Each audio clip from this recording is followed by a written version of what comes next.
Mr. Scott Perry of Pennsylvania. Thank you, Mr. Chairman. Thank you, gentlemen. We certainly appreciate your indulgence. We know it's been a long time. In the context of these statements is I'd like to ask my questions. From 1994, so not too long ago, right? We're talking about 15-year context of this deal for the most strict portions of it.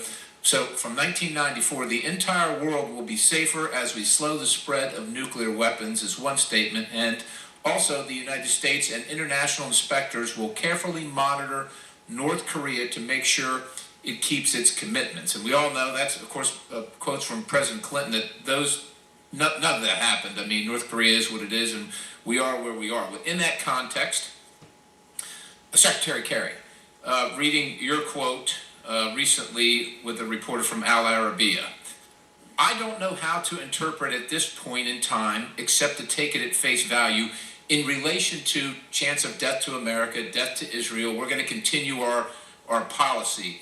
And then it's very troubling, it's very disturbing, it's very troubling, and we'll have to wait and see. What will we have to wait and see, Secretary Kerry? And before you answer, 1979, 52 U.S. hostages, 444 days. 1983, the U.S. Marine Barracks, 241 Americans killed. 1992, the Israeli embassy in Argentina bombed. 2011, the attempted assassination of the Saudi ambassador in D.C., the killings and maimings of hundreds in Iraq and Afghanistan, not to mention support of the Assad, Hezbollah, Hamas, and activities in Iraq, Syria, and Yemen. What will we have to wait and see? What was your... What was to see the implementation of the plan, Congressman? No, look, you and I can have a speech off if you want. I don't want to have a speech off. I want to but I'm just understand your saying, comments. We could have we could have a competition for who is angrier about some of the things Iran has done historically. We understand they've killed Americans. We understand what they did in Khobar terrorists. We understand all of this.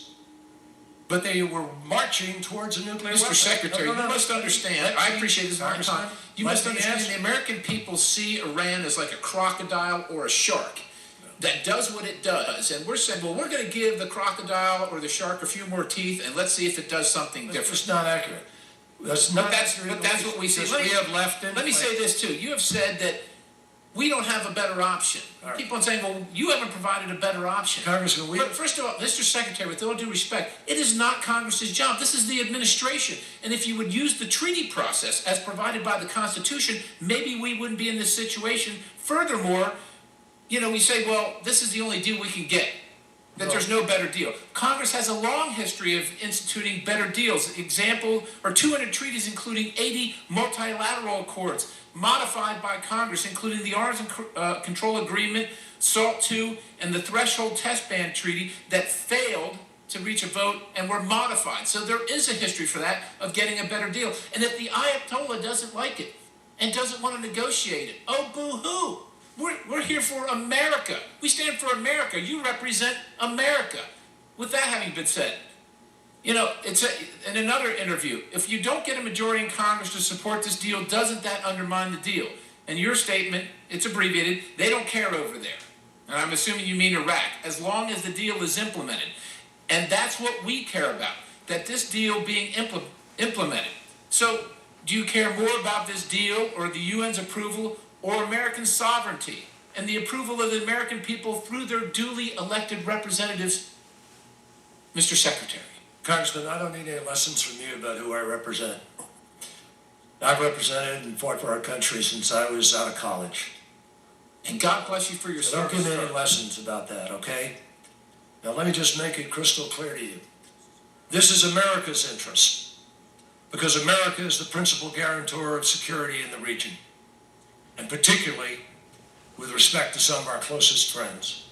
Now, we believe that Iran was marching towards a weapon or the capacity to have a weapon, and we've rolled that back, Congress. Okay, that's your opinion. That's indisputable. No, let me ask you this. Let me ask you this, Mr. Secretary. That's a fact. Is it possible that Iran will acquire Russian air defense missiles in relation to the arms embargo lifting to protect nuclear sites? Possible or not possible?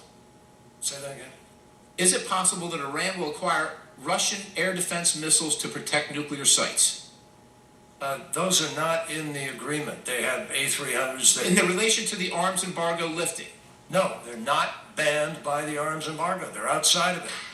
We're going to Mr. Brandon Boyle of Pennsylvania.